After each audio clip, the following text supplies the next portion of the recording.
It's time now to answer some of your business questions. Let's get Heather and Alicia back in here to help us out. The first one is about customer interaction. In my business, I encourage people to come into my shop and play, engage their senses, really have a connection and a real-time fun experience. How then am I supposed to encourage online shopping when my store itself is the antithesis of just looking and shopping online? It's a good question, I love right? that one. And I've been to her store before, and it's beautiful, and it is an amazing experience, which you cannot replicate online. Right. So what does she do?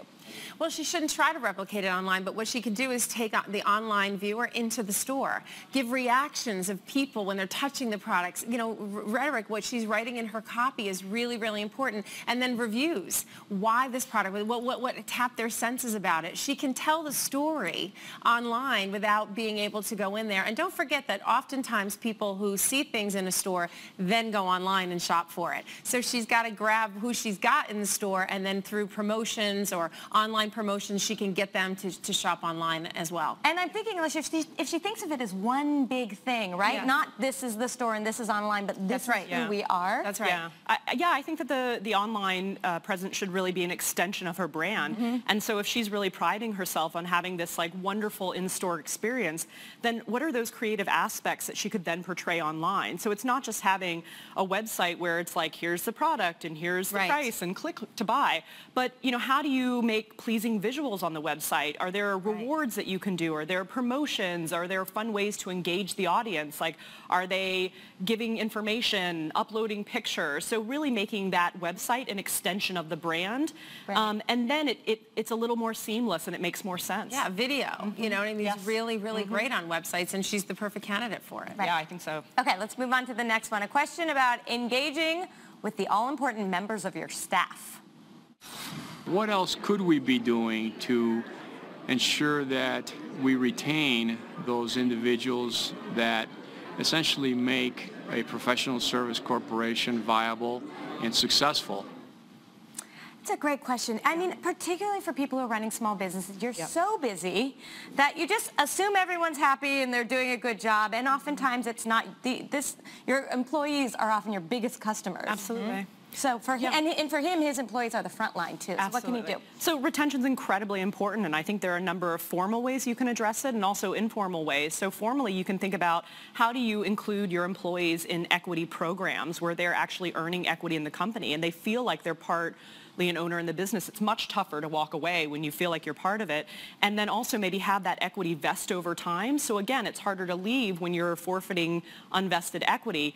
You can also think about creative benefits. So how are you approaching the 401k plan? Is that generous? Are you providing snacks in the kitchen? Do you have a generous vacation policy? These are all things that you can do that really differentiate your company and help it set apart. And so it's really set it apart. So it's really harder to leave that company when you feel like a lot of those benefits are tailored and not easily replicable elsewhere. And then finally, just really addressing the cultural aspect. Listen to your employees, sit down with them every few months, and like maybe they care about having one day a week, you know, to work at home and flex time.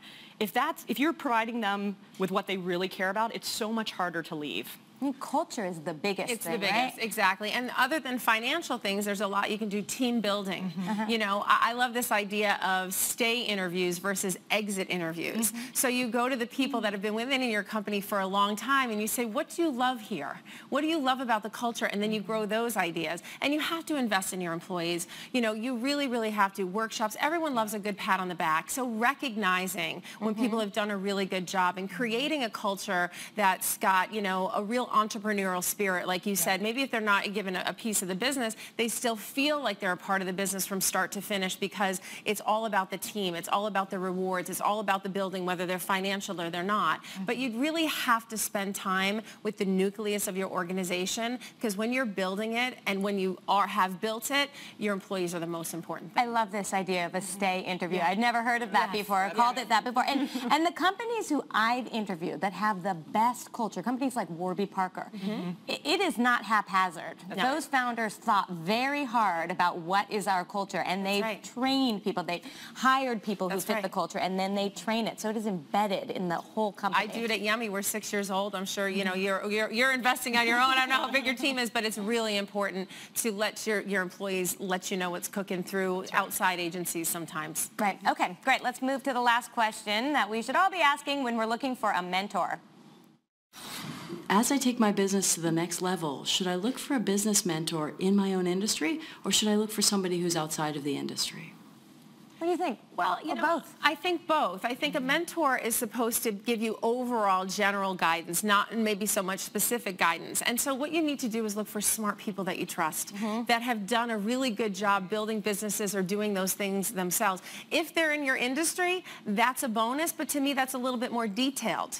Do you know what I mean? So look for two. Yeah. I totally agree. I would echo Heather's sentiments in that I think that it's not mutually exclusive. You should have all. You know, if you know a lot of great, smart people, someone within the industry can give you depth, and someone outside of the industry can give you breadth, and then maybe help you think about things in an out-of-the-box way that someone within the industry can't. So, like, the more smart people that advise you, the better. Mentors come in all shapes and sizes. You know, the question that this brings up for me, though, is, okay, you know who you want. How do you find one? Finding a mentor. It's not, you just can't go out. It's not like, you know, buying lunch. I want a mentor. It's hard to find someone who is invested in you. That's right. I think we were talking earlier, I think like women's groups and community workshops and things like that, where you're going and hearing other people speak, and then you're going up and saying, wow, I really loved what you had to say. Can we stay in touch? And you start an email. You just have to be bold, and you got to take chances, and you got to go out there and put your hand out and say, boy, you really turned me on. I like to meet you and spend some time. I totally agree. You'll find, I do that with people, and I'm sure you do that with people. So just go out and get them. Right. All right. Well, you know, earlier this week I spoke at the American Business Women's Association, and in light of that, it is so fun to have two really strong businesswomen who've been so successful on the show this week. Yeah, it was great to meet Heather, and thanks for having us. Thanks so much, you guys.